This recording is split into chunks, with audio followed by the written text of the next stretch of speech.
Era desprezado e não fizemos dele caso algum. Verdadeiramente ele tomou sobre si as nossas enfermidades e as nossas dores levou sobre si, e nós o reputamos por aflito, ferido de Deus e oprimido. Mas ele foi ferido pelas nossas transgressões e moído pelas nossas iniquidades. O castigo que nos traz a paz estava sobre ele, e pelas suas pisaduras fomos sarados. Todos nós andamos desgarrados como ovelhas, cada um se desviava pelo seu caminho, mas o Senhor fez cair sobre ele a iniquidade de todos nós. Ele foi oprimido, mas não abriu a boca. Como um cordeiro foi levado ao matadouro, e como ovelha muda perante os seus tosquiadores, ele não abriu a boca. Da opressão e do juízo ele foi tirado. E quem contará o tempo da sua vida? Porquanto foi cortado da terra dos viventes, e pela transgressão do seu povo, do meu povo, foi ele atingido. E puseram a sua sepultura com os ímpios e com o rico na sua morte, porquanto nunca fez injustiça, nem houve engano na sua boca. Todavia, o Senhor agradou o moê-lo, fazendo-o enfermar.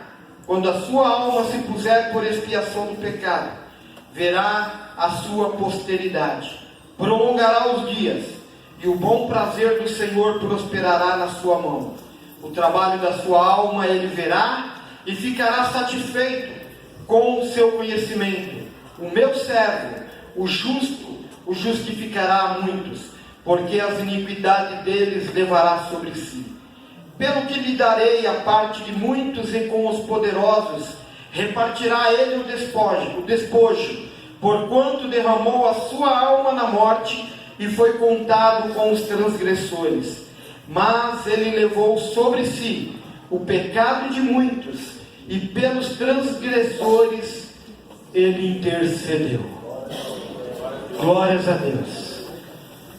Nós vemos aqui uma profecia que foi relatada, foi falada há 700 anos antes de Cristo vir a este mundo.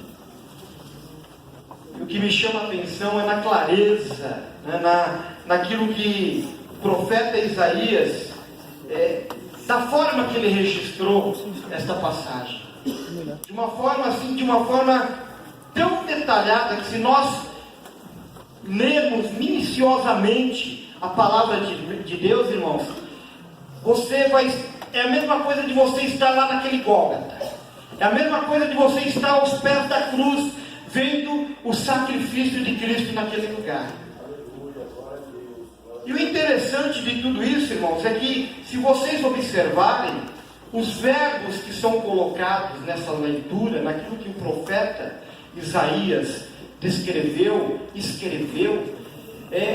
são verbos que estão escritos no passado, como se fosse que o profeta já tivesse vivenciado aquilo, estava vendo algo que já tinha acontecido. E o livro, o capítulo 53 de Isaías, na verdade é uma visão profética do sofrimento que o Messias, o Senhor Jesus Cristo, haveria de passar ainda, por mim e por você.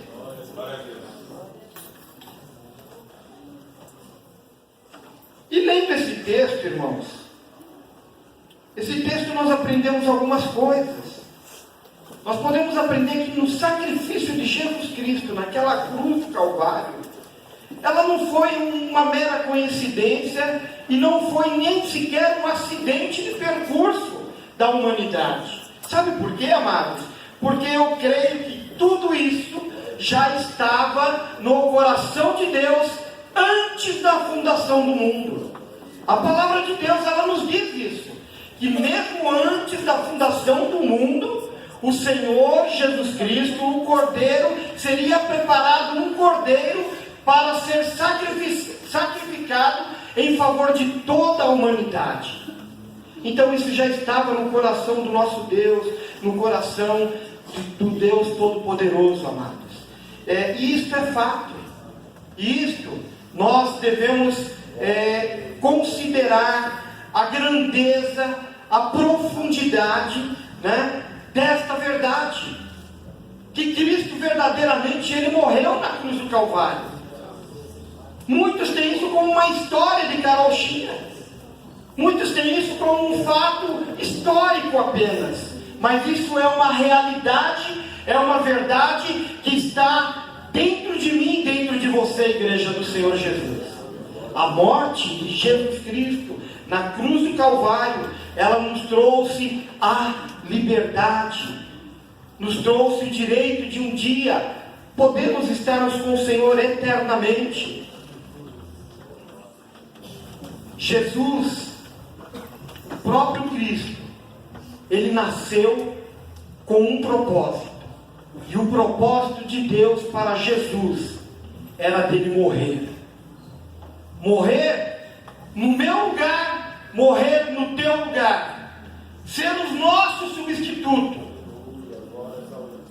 Ser, na verdade, o nosso fiador pelos nossos pecados. Então, a cruz para mim, a cruz para você, ela representa, tem que representar a morte, o amor de Deus para com a humanidade. O amor de Deus para com a humanidade. E eu pensando, meditando nessa palavra, lendo esse relato do profeta Isaías, me fez uma pergunta que eu gostaria de fazer para você nessa noite. Quem foi que levou Jesus para a cruz? Quem foi que levou Jesus para a cruz? Será que foi os judeus que estavam perseguindo o Senhor Jesus?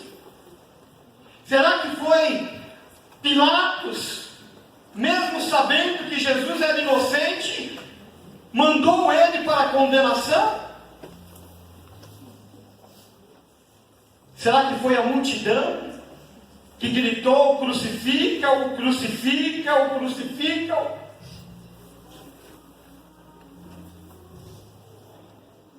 Abra sua Bíblia, no mesmo capítulo, versículo 5. A palavra de Deus nos diz, e você vai entender, aleluia, o que foi que levou Jesus para aquela cruz do Calvário. Mas ele foi ferido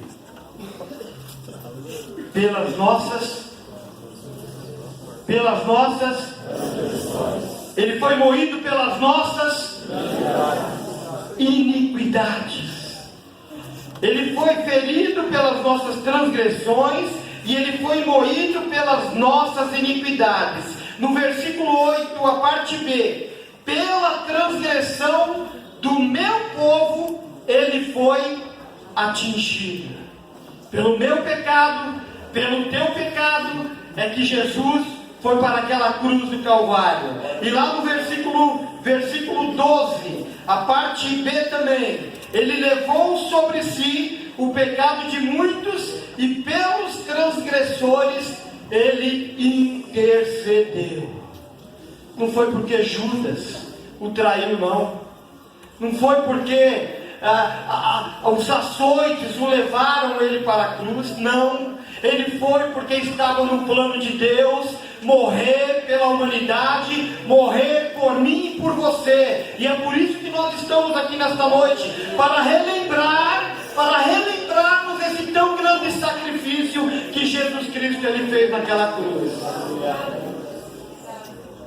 Era plano de Deus de você estar aqui nesta noite hoje. Sabe por quê? Porque um dia Jesus Cristo ele olhou para mim e para você. Você pode até mesmo pensar: poxa vida, mas eu não era nem nascido. Como que pode isso, irmão Glauco? Como que pode alguém morrer por alguém que nem conhecia? Eu falo para você nesta noite que Jesus Cristo, pelo amor que Ele tem por mim e por você, Ele foi até aquela cruz e se entregou por mim e por você.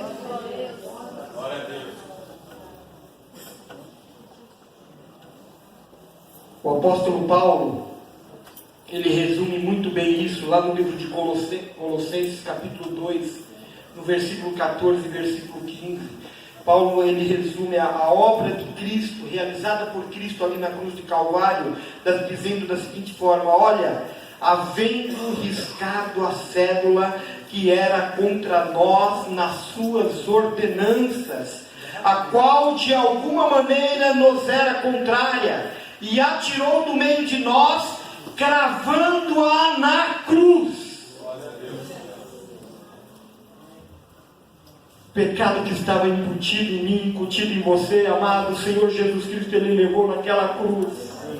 Ele levou naquela cruz. É por isso que hoje você pode cantar, você pode se alegrar na presença do Senhor. Sabe por quê? Porque Ele tirou todo o peso que estava sobre a minha vida, sobre a tua vida, e levou naquela cruz.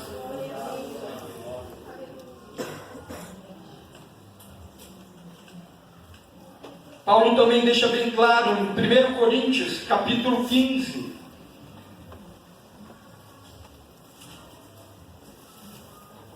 versículo 3 e 4. Porque primeiramente vos entreguei o que também recebi, que Cristo morreu pelos nossos pecados, segundo as Escrituras, e que foi sepultado, e que ressuscitou ao terceiro dia, segundo as Escrituras. Ele morreu, mas Ele também vive. Aleluia!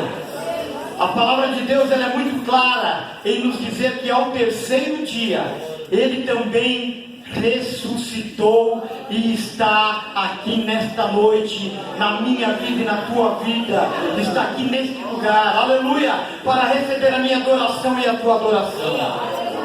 Glórias a Deus. A cruz, amado, a cruz de Cristo não foi algo que aconteceu por acidente algum, não. Estava nos planos de Deus, planos para que eu e você pudéssemos ser salvos e pudéssemos ter um dia o direito da vida eterna ao lado dele. Então é motivo de nós nos alegrarmos, é motivo de nós glorificarmos ao Senhor por tudo quanto Ele conquistou, Ele realizou na cruz do Calvário, por mim e por você, igreja do Senhor Jesus. Que Deus abençoe os irmãos. Irmãos, venham adorar a Deus, irmãos. Nós vamos louvar o Senhor.